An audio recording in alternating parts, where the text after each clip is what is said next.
Our guest this week is Dublin man Captain Jimmy Devlin. Jimmy retired from Aer Lingus in June of 2012, having been the manager of the Airbus fleet and having flown most of the fleet from the 737-200, the Shorts 360, the Saab 340 and the BA 146 with Aer Lingus Commuter, before moving to the Airbus A320 and 330.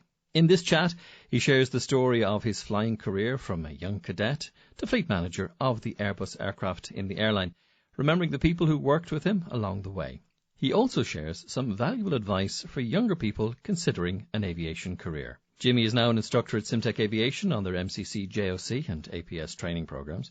And I caught up with Jimmy this week at Dublin Airport. We found ourselves in the old Aer Lingus Technical Building, which is now a suite of offices. I began our chat by asking Jimmy if our location stirred any memories. First of all, the building isn't as I remember it, but second of all, Aer Lingus had quite a presence here in this building. We had flight ops, cabin ops, and we had engineering and crew planning and all that sort of thing. So it was quite a presence. In fact, I think we had the whole building at some stage, up to maybe the late 1990s, early 2000s. And down in the basement, of course, the simulators. Simulators, yeah. There was, going back in time, there was 737-200, there was the 111, and then they built an extra bay when they got the 737-300, I think it was. So yeah. It was... and there were a couple of remnants of older ones there as well, the 707, I think, as well. 707, yeah, that's slightly before my time, but maybe bits of it remaining and that sort of thing, yeah. So... And of course that brings us to where you have brought your career to this point, where you still find yourself instructing in simulators. Yeah, I retired from Aer Lingus in 2012, and I got a phone call from Captain Shea Pardy of this parish, and I think of many other parishes as well. And he asked me would I be interested in training in Simtech. Simtech is an approved training organisations, and they, at the time I joined, they had approval for type ratings on 146 or the RJ as we know it, the Airbus 320. But their main, I think their core business was, and I think still is, their MCC. So I joined there as a sim instructor in middle of 2012, and was there and am there for still to some extent, Keeping in touch with flying, of course. But let's wind the clock back, because when you talk to a fellow who likes flying, and again, we're going to keep getting distracted, I suppose, with the window here of the movements that are out on the REM. When did you first think, this flying thing's for me? That's a hard question. I was always interested in aviation. It's not in the family. There's no background whatsoever. But from a very early age, probably from even primary school, I was paying for Flight International magazine in the local shop. Then in secondary school, at Aer Lingus were recruiting on and off irregularly. They were doing cadet schemes, which was, at my level and from my background, it was the only way I was ever going to, with the exception maybe of the Air Corps, but the Air Corps had very limited recruitment. So I left school in 72-ish, no sign of anything at that stage. Did a degree in engineering, and as I was finishing up then in 76, 77, Aer Lingus started recruiting again cadets, so this was a golden opportunity for me. There was no other way into aviation for me, so I applied in 77, and on the 10th of October 77, myself and a lot of other guys and lady headed off to Oxford for a year and a bit. So Oxford was the base first? Oxford was the base. We were called AL2, which makes me think that AL1 was originally a group in that maybe have gone the year before or something. Sorry, we were AL3, AL2 had gone the year before, a small group, and then I think AL1 dates all the way back to 1966. Gives you an idea of how slow it was, actually. Yeah, but there were other areas used, like Perth was used, and a few other training schools were used. But yeah, the recruitment in Aer Lingus was probably largely from the Air Corps at that stage. Maybe XRAF or something like that before my time. But they got into the cadet scheme. Aer Lingus always believed in the cadet scheme, and as opposed to sort of people. Then the financial situation was different then. You couldn't do whatever people manage to do now, get your qualifications on a modular basis or something like that. Well, I mean, just literally in line of sight here was the old location of Iona, where a lot of people would have been self-taught. And there wasn't a great appetite, I suppose, for people who came that route. No, I mean, for me, I took one lesson, before I went for the interview to be assured myself that I was interested in this. But the money that was, even though it wasn't maybe enormous money, it just wasn't around. You know, I mean, if you struggled through school, you struggled through college, you just didn't have the sort of finance that was going to meet the requirements. So what Aer Lingus did was, in the cadet scheme, as they do even more recently, is they give it to you for free, and then you pay back over 5 years. You were bonded into it. You were bonded into it, and there was no discussion and no argument. It was a great, unique opportunity, and I was delighted, I certainly, amongst many people, to get that opportunity. You know. Can you name check a few of your class? Well, one person I've heard on was Angelo Cunningham. I heard him do an interesting interview.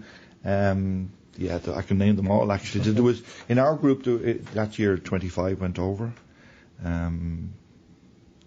Eddie Dormer, Jeff Brownlow, Conor Rock. Well, Grania Cronin was the first lady pilot to go over to. And you came back from Oxford to what fleet? Like, what was there for you? For us, it was we were told where to go. It was one of two. It was the 737, which I went on, and then there was a few guys went on to the 111. Oh, of course. Yeah. I think it was 4. No, I can't name them, but I can guess at them. But it was 4. But most of us went on to the 737, and we're on there in the early 80s. 82. Then some of us switched over to the jumbo as third pilots, and we rotated on and off that. I did 82 to 84, and then maybe 85 to 87. Came back onto 737 briefly, and then onto the famous short 360 for command. Really? Yeah. Tell us about that, because there's a certain twinkle in a person's eye when you talk to them about the shorts. It's not the prettiest looking aeroplane, but people love to fly it. Yeah, career-wise in Aer Lingus, you're once you're in there, your progress is based on seniority. So for me, even though I was 7 or 8 years in the company, command was still far enough away. But Aer Lingus, in their wisdom or otherwise, decided in the early 80s to set up an organisation called Aer Lingus Commuter. Basically, the routes that they were operating on jets to the UK, East Midlands, Manchester, were looking very thin on paper. So they took this opportunity, if that's the word, our commercial decision, to take in, the original aircraft they took in was the short 330, which was a twin tail. Yeah, that didn't last very long. And then they took in the short 360 and built a fleet of them. I don't know what the number, I forgot whether it was 5 or 6 or 7, but some of them had no autopilot, none of them had a yaw damper, and they were always interesting to fly. They were perfect on a good weather day, like in the summer you couldn't, because you're flying at 7,000 or 8,000 feet. In the bad weather they were interesting. That's all I'll say to you. So I learned more, and I think a lot of my group who were on that, we learned more about flying the propeller aircraft than we'd learned in all the years on the jet, because of the limitations of it. Yeah. Not dangerous, but the limitations of it. And it certainly was an interesting experience. I have a fond memory of being on one of those going into Isle of Man at Ronaldsway and Crosswind, and as a passenger I was looking down the runway out the window. Yeah, sideways, yeah. It had some interesting control things. It had a modern wing on it, but the body was built like a bus. Literally, because no matter how tall you were, you could always stand up straight in it. But it was just actually a bus with a modern wing on it, which had some interesting effects. But it was, and the other thing that then happened at that time was, from Aer Lingus' point of view, we developed into the regional airports like Sligo, Galway, Kerry, Waterford for a while, Derry for a while. So that was so you do one, if you came in of an afternoon slot, you do one trip to, say, Sligo, and then you could do an evening slot to East Midlands or wherever. So that lasted for a while. Then Aer Lingus got into Fokker 50s. Obviously the commercial picture was building. I was still on the shorts when Saab came along, and Saab were interested in getting the Saab 340. I think, as we would have seen it, the long into the green, with the shamrock on it. So myself and Captain Conor Rock headed off to, in 1991, as the first Gulf War started, headed off to Arlandia in Sweden to do our type rating course. Even though at that point in time the commercial decision hadn't been made but the introduction time was going to be very short. We were going to actually fly the aircraft, as we did, I think, in that summer. So we took in the space of 3 to 4 months, we took in 4 Saab 340s. and then the deal was that they would take the shorts. Now, where to put them, I don't know. But I think some of them went on to fly as military aircraft in the United States, Army, Air Force, or whatever it was. Because they have a huge container ability, if you know what I mean. Once you took the seats out, you had a lot of volume. So this large porta-cabin with wings. Yeah. Did you like the Saab? Oh, it was a bit like a fighter aircraft. It was very good in comparison with the shorts. It operated. First of all, it was pressurized, so it operated up to 25,000 feet. Now, we didn't fly it that high. We were up at 17 or 18. But in an autopilot, it was capable of low visibility Cat 2. It was a great experience, and in comparison with the shorts, it was a significant move, a significant improvement. Passenger-wise, I didn't think it matched the Fokker 50. The Fokker 50, that was originally the Fokker 27, the F-27. Fokker 50, from a passenger point of view, I thought was superb. Very quiet, huge capability. I mean, the range in that aircraft was significant. I think we operated occasionally down to places like Malik and that. Now, there would be on one-off charters, but huge range on it. Handling-wise, the wing was on top, etc., etc. So, whereas the Saab was very, very sure in handling, from a pilot point of view, But that lasted for another few years, and then British Aerospace came along, and they decided that they would like to maybe try and get Aer Lingus to fly the 146 as it was then. So another project ensued, again in short time delivery, and in about 1995 a few of us headed off towards Woodford. We did the type rating, the ground school here, and then we did the simulators in Woodford. And I think we brought the first ones back maybe in the summer of 1995. Again, very short introduction. Commercially, decisions weren't ours. They were just Aer Lingus and British Aerospace coming to some sort of an agreement. And we flew them for, I think, until early 2000s, when the organisation decided that they were no longer appropriate or suitable, and they grounded them. Put off the leases on them, and then expanded the Airbus fleet, which was another story to talk about. Which we'll talk in a minute. I'm just thinking about the, as you say, the 146. London City was, of course, a big a draw for that. Yeah, we came and went in London City. Now, I'm not 100% clear on it, but we did have a short slot in the city, maybe 95, 96, and then they pulled out of it. But then towards 98 and 99, I'm sure someone's going to correct me on this, we went back in and were there for some time. So that was an interesting airport in all respects. Oh, really? Yeah. Well, you know what it is. It's a short enough runway. Yeah. It's up along the river there, so it's a steep approach and all those sort of things. So it's a little bit more than 3 degrees on the way in. Yeah, it's about 5 or 6 or 7, and depends on the way you're handling it. It could be, but it was an interesting operation. And what about it as an airplane? It's a British designed aircraft, and I've heard people very fond of it who flew it. Yeah, it was a lovely airplane to fly. There's a famous Captain Donald Foley ex Aer Lingus. He says if it looks right, it has to fly right, and it was a beautiful. Now the wing. If you look at that aircraft, and again historically, I can be corrected on it. The aircraft was probably designed in the late 50s, early 60s, but didn't fly till the 70s or 80s. So it was, to use a phrase, over-engineered. But the wing on it was the conventional, almost like a DC-3 wing. So there was a huge amount of lift on it. It was basically for short haul and a short runway operation, But it was a sweet airplane in the air. Sort of, if it did anything silly, it would correct itself. You didn't need to be inputting anything into it. Engineering-wise, it was from the 50s and 60s, and from the time Aer Lingus Commuter was set up, we had a separate group of engineers who, in my mind, were the best in the world, and they've gone on to prove themselves either in Aer Lingus or in the aviation authority, but they were even found them challenging.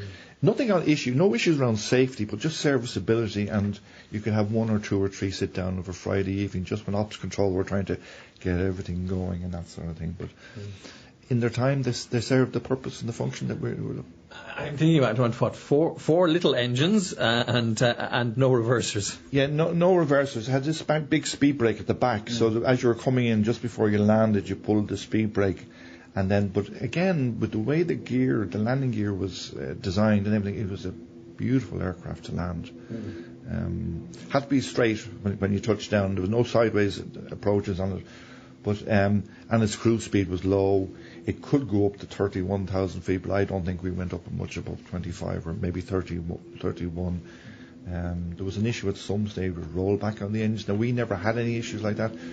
But again, it struggled in the end. It just, the four engines, if you look at it from an economic point of view, it wasn't making sense to the financial people. And like in the end, we moved on and moved out of that area. And you're flying at this stage. You have your command. Are you instructing? I got my first instructor ratings. They were called instructor examiners at that stage. They're now TREs on the short 360, which was in about 1987, 88. And then with the introduction of the Saab, I got another rating on that.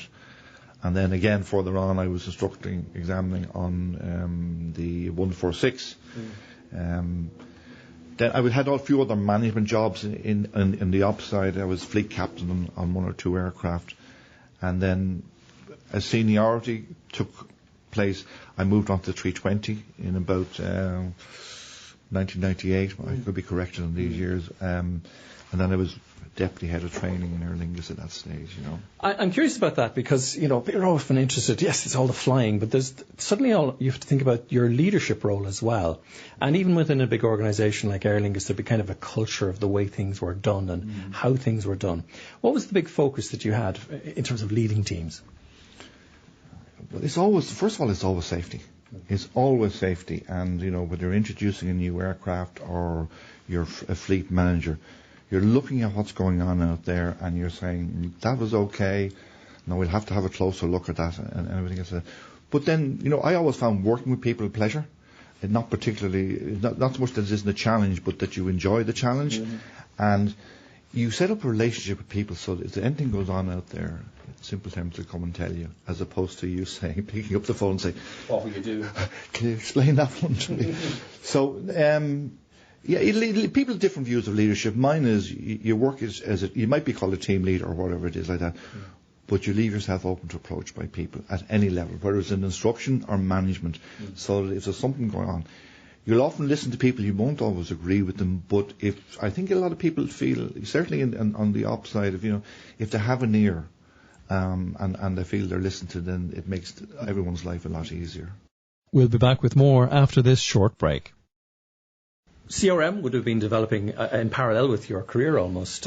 What was that like for you? Yeah, CRM was identified, cruise resource management was identified, even at the time I joined Aer Lingus by people in Aer Lingus, funnily enough, the likes of Captain Neil Johnson and a few other people, as being critical to the efficient and safe operation of an airplane. In other words, quite simply put, you have two pilots in an airplane. It's a complex piece of equipment. They need to be able to work together. So out of that developed the whole CRM concept. And there's loads of instances or examples in aviation where the crew weren't working efficiently together, where the senior captain made a brave decision and the junior pilot, and still around to some extent, was afraid to speak up or afraid to challenge. Not take authority, but just even to say, I'm not happy. Are you sure that's right? Yeah. Or something like that. Yeah. So there was a huge emphasis on that. And we're back into recruitment now in aviation, where you're looking at somebody, you're looking at their competencies, their flying skills, their technical knowledge, but also in CRM terms, do you think this person will work well in the cockpit? In other words, if I'm flying with you for 6 hours, is that going to be okay? I don't have to like you or anything else, but I do have to have a think. There can't be anything that's going to make it a bit gritty. No, yeah. And it doesn't matter what seat you're sitting in. As I've discovered, the strange people can be in the other seat, if you know what I mean. Dude. Or the interesting people. I want to come on to the Airbus fleet in a minute, because I'm sure there's lots in there, but a little bit of advice maybe for some of the younger pilots who are listening to us, possibly going through that MCC, and, on the basis of you being sitting behind these two students in various different situations, what's the best advice you have for people who are trying to get into that? They've gone from single crew operation to multi. Yeah. First of all, to understand what they're doing, and if for your listeners or your audience, it's basically when they come to us, they have achieved single pilot competency. They now need, the aviation industry identified, and what they need to do is to learn how to work in a multi-crew environment. So what are we looking at? We're looking at, I suppose, technical knowledge. We're looking at handling skills, but we're also looking at the multi-crew. The understanding that SOP, standard operating procedures, are there for a simple reason that if I fly with you, I've never met you before, I'm not going to do anything that you're not expecting, and vice versa. And that we can work together on that basis. But also, like within the cockpit, that interaction should be positive. It's not a matter of challenging in a negative sense, but confirming in a positive sense. If that's the way to put it, is it? Yeah. So in other words, no matter what the gradient is across the cockpit, I would lean across you and say, Michael, are you sure you want to do that? Yeah. And there being no... that requires a just culture as well, doesn't it, where people can be happy to say, I made a mistake. Absolutely, yeah. It's the way you set yourself up at the beginning of the day. Like you go in and, you go in, you introduce yourself. I'm talking about you introduce yourself and you set the tone. And normally, in simple terms, it's the captain that sets the tone. Now, the co-pilot sometimes sets the tone by coming in late, not appearing or dressing to a standard and all this sort of thing. But the captain generally sets the tone, and you take it from there. In other words, if I'm doing anything today that you think I shouldn't be doing, will you at least question it, please? Exactly. Thank you. I'm imagining you've sat on a couple of interview panels for recruitment. What was your favourite question?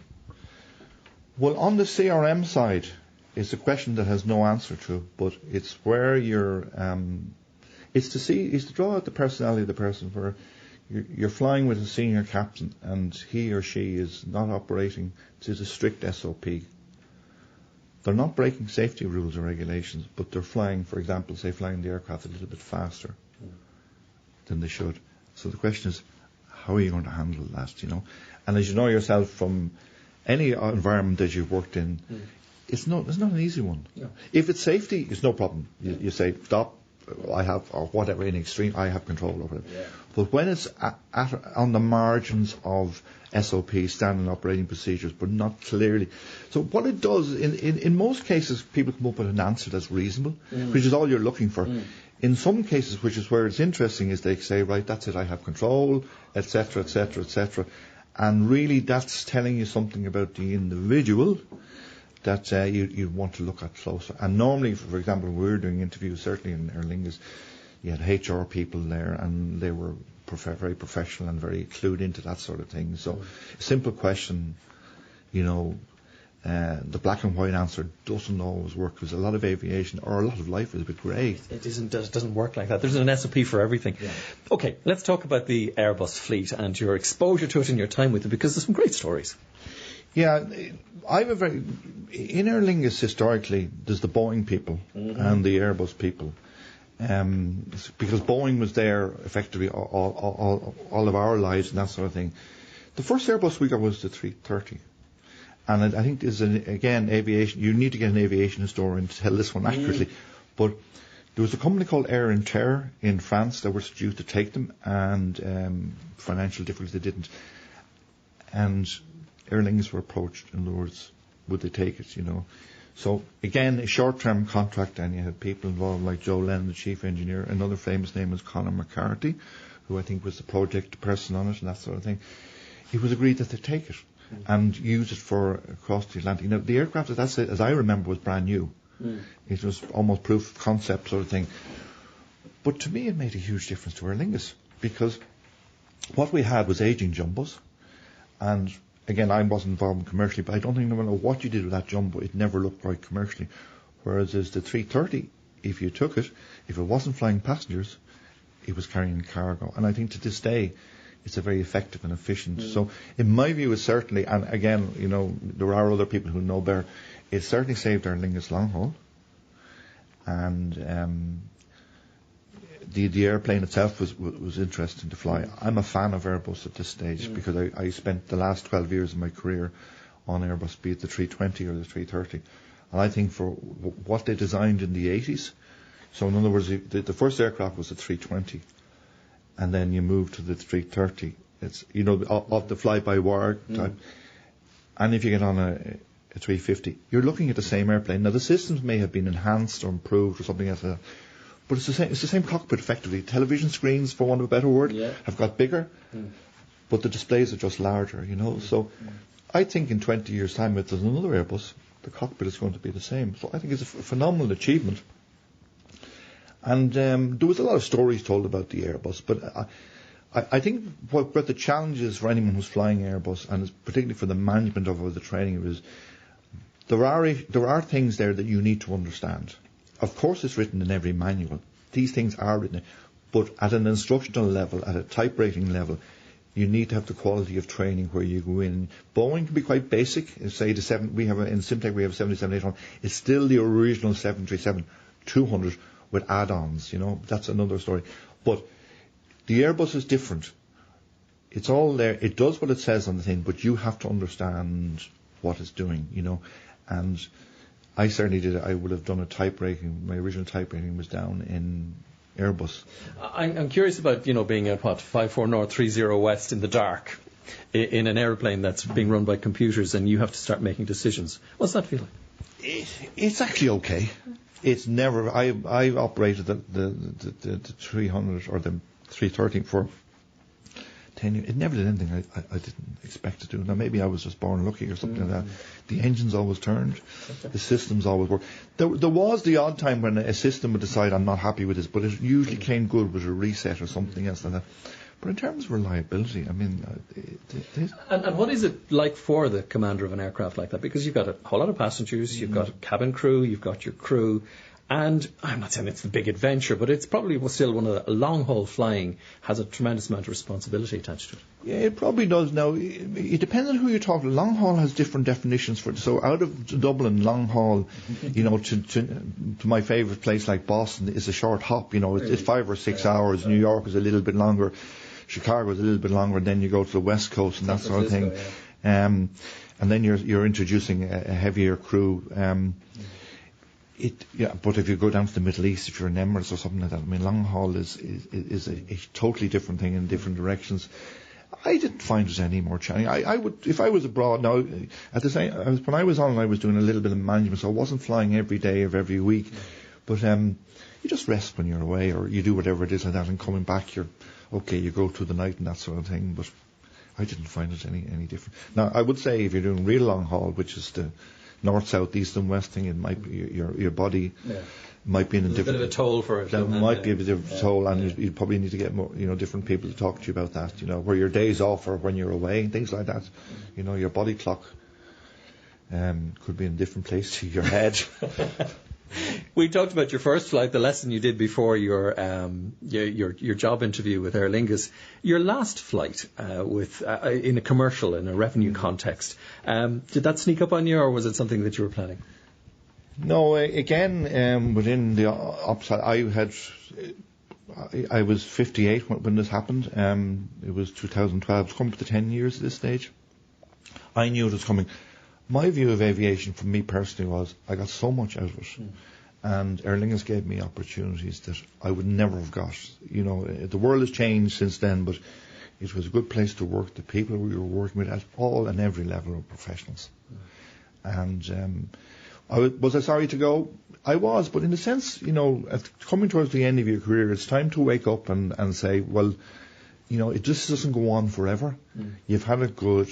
You've enjoyed working with the people, so I took it for what it was, and I enjoyed the last flight. I enjoyed the last landing here on runway 28 in Dublin on the 17th of June, 2012. You have the date. I have the date quite clear in my mind. But it was. No, it wasn't. I mean, some people can never leave aviation. It's not so much you can't leave, but you can't leave a job. But there are times you move on, and that for me was the end of a very happy time. In a great career, in a great company, and you can't, in my view, you can't keep asking for more. Would you still look up if you see an airplane? Absolutely. I mean, I can be seen, sometimes seen at the back of the airport here. With a lot of other people as well, by the way. I think they seem to be back in numbers now. Absolutely. Always. Always. I was always looking up before I got into aviation, so I suppose the last breath will be looking up or something like that, Jimmy Devlin, thank you for talking to us on Squawk 7000. Okay, my pleasure. Thanks, Michael.